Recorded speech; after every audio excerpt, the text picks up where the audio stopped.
नमस्कार दोस्तों, welcome to law सुनो, जहां हम कानून की दुनिया को सरल और रोचक तरीके से समझाते हैं। आज एक ऐसे मुद्दे पर बात करेंगे जो ना सिर्फ कानूनी है बल्कि हमारे समाज के दिल से जुड़ा है। भारत में तलाक। क्या आपने सुप्रीम कोर्ट के एक ताज़ा फैसले के बारे में सुना, जहां उन्होंने एक शादी को खत्म करने के लिए article 142 of the Indian constitution का इस्तेमाल किया। आज हम इस फैसले को गहराई से समझेंगे और ये भी जानेंगे कि भारत में तलाक का कोर्ट प्रोसेस क्या है, और साथ ही साथ देखेंगे कि आजकल तलाक के मामले इतने क्यों बढ़ रहे हैं। तो आखिरी तक बने रहेंगे, क्योंकि ये एपिसोड आपको कानून और समाज के नए पहलू दिखाएगा। चलिए शुरू करते हैं। तो सबसे पहले ये सवाल, जब एक शादी पूरी तरह से टूट चुकी हो और दोनों पक्ष अलग रह रहे हों, तो क्या कोर्ट के पास उस शादी को खत्म करने की ताकत है, भले ही कोई खास कानूनी आधार ना हो? आइए इस सवाल का जवाब ढूंढते हैं एक हालिया सुप्रीम कोर्ट केस के जरिए। दोस्तों, मई 2025 में सुप्रीम कोर्ट ने एक महत्वपूर्ण फैसला दिया। इस केस में एक दंपत्ति 12 साल से ज्यादा समय से अलग रह रहा था। सुप्रीम कोर्ट ने उनकी शादी को इर्रेट्रीवेबल ब्रेकडाउन ऑफ मैरिज, मतलब टूटी हुई मैरिज के आधार पर खत्म कर दिया। लेकिन ये इर्रेट्रीवेबल ब्रेकडाउन क्या है? सोचिए, अगर एक शादी में ना प्यार बचा हो, ना विश्वास, ना सुलह की कोई उम्मीद बची हो, तो क्या ऐसी शादी को जबरदस्ती चलाना सही है? इस केस में पत्नी जो की अपील करता है, हिंदू मैरिज एक्ट 1955 के सेक्शन 13 के तहत तलाक की याचिका दायर की थी। अब सेक्शन 13 क्या कहता है? ये वो प्रावधान है जो तलाक के लिए कुछ खास आधार देता है, जैसे क्रूरता, व्यभिचार, परित्याग या मानसिक बीमारी। लेकिन फैमिली कोर्ट और पटना हाई कोर्ट ने इस याचिका को खारिज कर दिया। अब दूसरी तरफ पति ने सेक्शन 9 के तहत याचिका दायर की, जिसमें वो शादी को बहाल करना चाहते हैं। सेक्शन 9 क्या है? ये प्रावधान कहता है कि अगर एक पक्ष बिना उचित कारण के शादी से अलग रहता है, तो दूसरा पक्ष कोर्ट से वैवाहिक संबंध बहाल करने की मांग कर सकता है। फैमिली कोर्ट ने पति की इस याचिका को मंजूर कर लिया, लेकिन सुप्रीम कोर्ट ने उन्होंने आर्टिकल 142 ऑफ इंडियन कॉन्स्टिट्यूशन का इस्तेमाल किया।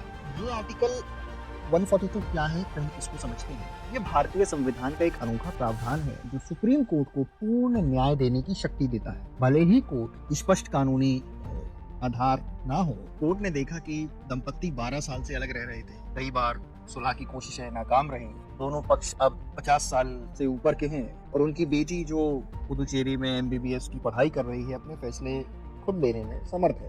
कोर्ट ने यह भी नोट किया कि पति ने बेटी के भविष्य का हवाला देकर तलाक का विरोध किया, लेकिन वो खुद अपनी बेटी से 12 साल से नहीं। तो सवाल उठता है, क्या ये विरोध सिर्फ मुकदमे को लंबा खींचने की कोशिश थी? कोर्ट ने फैसला दिया, ये शादी पूरी तरह टूट चुकी है और इसे खत्म करना ही सही है दोनों पक्ष के लिए। इस फैसले का क्या मतलब है? ये दिखाता है कि सुप्रीम कोर्ट पारंपरिक कानूनी आधारों से परे जाकर भी न्याय दे सकता है। कोर्ट ने शिल्पा शैलेश वर्सेस वरुण श्रीनिवासन 2023 केस का हवाला दिया, जहां कहा गया कि आर्टिकल 142 का इस्तेमाल ऐसी परिस्थितियों में किया जा सकता है, लेकिन क्या ये शक्ति हमेशा इस्तेमाल होनी चाहिए? क्या इससे कानूनी ढांचा कमजोर हो सकता है? ये सवाल आपके लिए। अब जब हमने सुप्रीम कोर्ट का फैसला समझ लिया, तो चलिए जानते हैं कि भारत में तलाक का सामान्य कोर्ट प्रोसेस क्या है और इसके पीछे कौन कौन से कानूनी सेक्शन काम करते हैं। तो चलिए स्टेप बाय स्टेप इसको समझते हैं। भारत में हिंदू मैरिज एक्ट 1955 के तहत तलाक का प्रोसेस अलग अलग परिस्थितियों पर निर्भर करता है। चलिए इसे आसानी से समझने की कोशिश करते हैं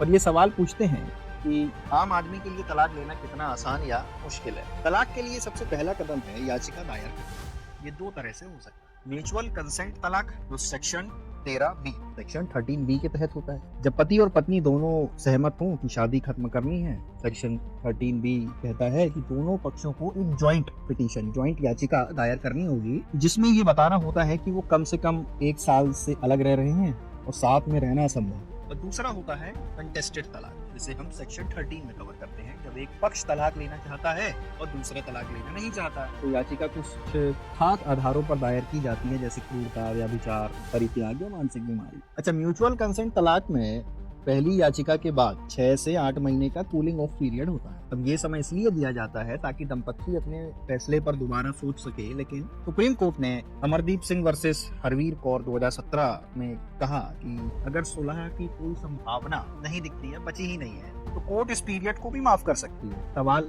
क्या ये कूलिंग ऑफ पीरियड हर मामले में जरूरी होना चाहिए? अब कोर्ट में इसके बाद का स्टेप समझेंगे कि कोर्ट में दोनों पक्षों के तर्क को सुना जाता है, जैसे सबूत, गवाह, दस्तावेज पेश किए जाते हैं। अच्छा, कंटेस्टेड तलाक में ये प्रोसेस थोड़ा लंबा हो सकता है क्योंकि कोर्ट को आधारों की सच्चाई की जांच करनी पड़ती है। म्यूचुअल कंसेंट में अगर दोनों पक्ष सहमत हैं तो प्रोसेस जल्दी पूरा हो जाता है। अगर कोर्ट संतुष्ट हो जाता है तो तलाक का डिक्री जारी होती है। ये अपने एक कानूनी दस्तावेज होता है जो शादी को आधिकारिक रूप में खत्म कर देता है। अगर कोई पक्ष डिक्री से खुश नहीं है तो वो हाई कोर्ट या सुप्रीम कोर्ट में अपील कर सकते हैं। अच्छा, तलाक लेने के साथ जो मेंटेनेंस, गुजारा भत्ता और बच्चों की कस्टडी के मामले भी सुलझाए जाते हैं। सेक्शन 24 और सेक्शन 25 गुजारे भत्ते से संबंधित है, जो ये तय करता है कि आर्थिक स्थिति के आधार पर एक कुछ को कितना मेंटेनेंस देना होगा। सेक्शन 26 बच्चों की कस्टडी और उनके हितों की बात करता है। अब कोर्ट ये देखता है कि दोनों पक्षों की आर्थिक स्थिति क्या है। बच्चों का सबसे ज्यादा हित देखा जाता है इन मैरिज में। अब तो ये था तलाक का बुनियादी प्रोसेस, लेकिन सवाल ये है, क्या ये प्रोसेस इतना सरल है जितना दिखता है, या इसमें समय और पैसे की बर्बादी होती है? आप क्या सोचते हैं? अब जब हमने तलाक का कानूनी प्रोसेस समझ लिया तो चलिए ये देखते हैं कि भारत में तलाक के मामले इतने बढ़ क्यों रहे। पहले ऐसा क्यों नहीं होता था, आजकल ऐसा इतना ज्यादा क्यों होता है? तो दोस्तों, 2011 के सेंसस के मुताबिक भारत में तलाक की दर सिर्फ 1.1% थी, जो वैश्विक स्तर पर बहुत कम थी, लेकिन शहरी क्षेत्रों में ये दर तेजी से बढ़ रही है। एक रिपोर्ट द लीगल क्रूसेडर 2025 के अनुसार शहरी भारत में तलाक के मामले सन 2000 से 2020 तक दोगुने हो चुके हैं। तो सवाल यह है, इसके पीछे का असल कारण क्या है? इसके लिए हम डेटा आधारित कुछ कारण का विश्लेषण करते हैं। बदलते हुए सामाजिक मूल्य संभावित कारणों में से हो सकता है। पहले शादी को एक पवित्र बंधन माना जाता था और तलाक पर सामाजिक कलंक था। आज लोग व्यक्तिगत खुशी और आत्मसंतुष्टि को ज्यादा अहमियत देते हैं। अगर शादी में खुशी नहीं तो लोग अब उसे खत्म करने से डरते नहीं। सवाल, क्या ये बदलाव सही है? क्या ये हमारे पारंपरिक मूल्यों को कमजोर कर रहा है? दूसरा संभावित कारण हो सकता है महिलाओं की आर्थिक स्वतंत्रता। महिलाओं की नौकरी और आर्थिक स्वतंत्रता बढ़ने से उनकी पुरुषों पर निर्भरता कम हुई है। एक स्टडी के मुताबिक 70% तलाक की याचिकाएं महिलाएं दायर करती हैं, क्योंकि वो अब अपने फैसले खुद ले सकती हैं। क्या ये बदलाव समाज के लिए पॉजिटिव है? तीसरा कारण समझते हैं, शहरीकरण और जीवन शैली। शहरों में तनाव, लंबे वर्किंग आवर और वेस्टर्न कल्चर का प्रभाव रिश्तों पर दबाव डाल रहा है। लव मैरिज जो पहले कम होती थी अब तो आम है। लेकिन सुप्रीम कोर्ट के एक अवलोकन में 2023 में इसके मुताबिक ये भी तलाक का एक बहुत बड़ा कारण बन रहा है। सुप्रीम कोर्ट के फैसले जैसे इररिट्रीवेबल ब्रेकडाउन ऑफ मैरिज को मान्यता देना ने तलाक को कुछ हद तक और आसान बना दिया। लेकिन क्या ये सुधार तलाक को बढ़ावा दे रहे हैं? पहले संयुक्त परिवार और सामुदायिक दबाव के कारण दंपत्ति समझौता कर लेते थे। सेंसस 2011 के डेटा के मुताबिक तलाकशुदा लोगों की तुलना में अलग रहने वाले लोग 3 गुना ज्यादा थे।